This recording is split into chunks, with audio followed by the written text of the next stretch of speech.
31 jours sur vache, moi je descends rarement en dessous de ça. Oh regarde, viens voir.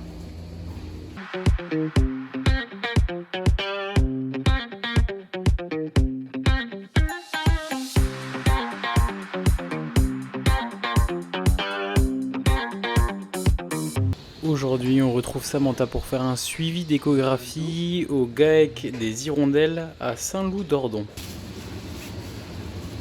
C'est un suivi d'écho tout simple, donc on n'est pas sur un suivi comme tu as pu voir avant. Là, on va uniquement passer les vaches qui ont déjà été inséminées depuis plus de 35 jours.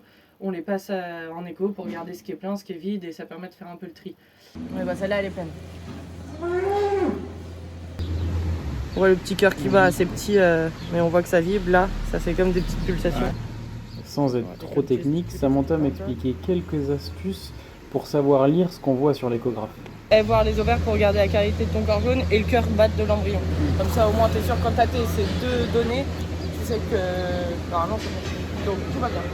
C'est quand même un outil vraiment intéressant parce que l'éleveur, tu vois, là c'est un éleveur chez qui je vais à peu près tous les mois et demi.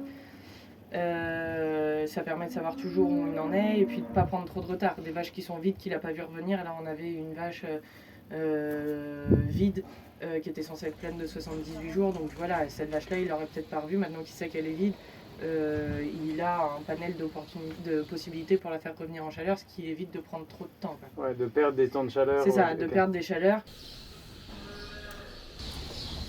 Il y a des curieuses. Pas trop stressé, il va falloir que tu t'y mettes, on a besoin de te voir, mademoiselle.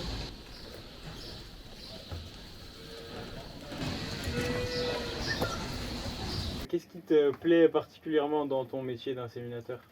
C'est drôle parce que c'est souvent ce qu'on me dit quand les éleveurs me disent « Oh, je pourrais pas faire ça, vous faites toujours la même chose et tout ». Alors qu'en vrai, moi, ce qui me plaît le plus, c'est que c'est jamais pareil. T'as jamais deux vaches qui fonctionnent pareil, t'as toujours un nouveau problème. À chaque fois que tu dis « Non, mais ça, c'est impossible ». Impeccable. Elles sont toutes nickel là. Ouais, franchement, bon, en général, on n'a pas trop de surprises mais ici, mais là, c'est vraiment bien. Tout va bien. Ici, comment ça? Bah, dans ce ferme, en général, les résultats sont plutôt bons. C'est rare qu'on ait de surprises là depuis que je fais du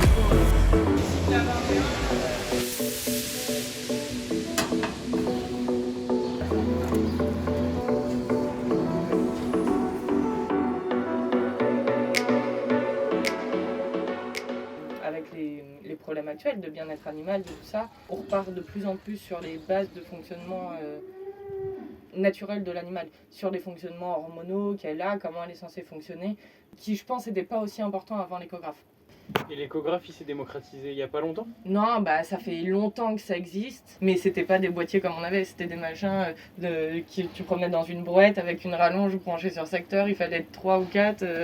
Donc là c'est un boîtier qui là, vient d'eau. tu vois bien la tablette autour du cou qui pèse 2 grammes, tu l'as eu autour du cou, c'est quand même vraiment confortable à travailler, donc c'est confortable à travailler, ça veut dire que c'est aussi facile à sortir.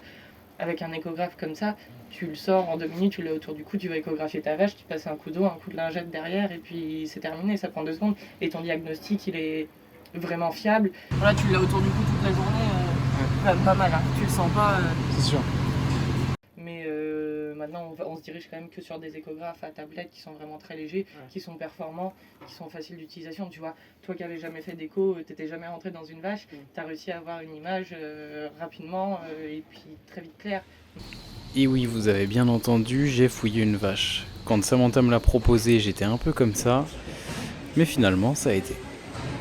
On fait la réalité du terrain aussi. Hein.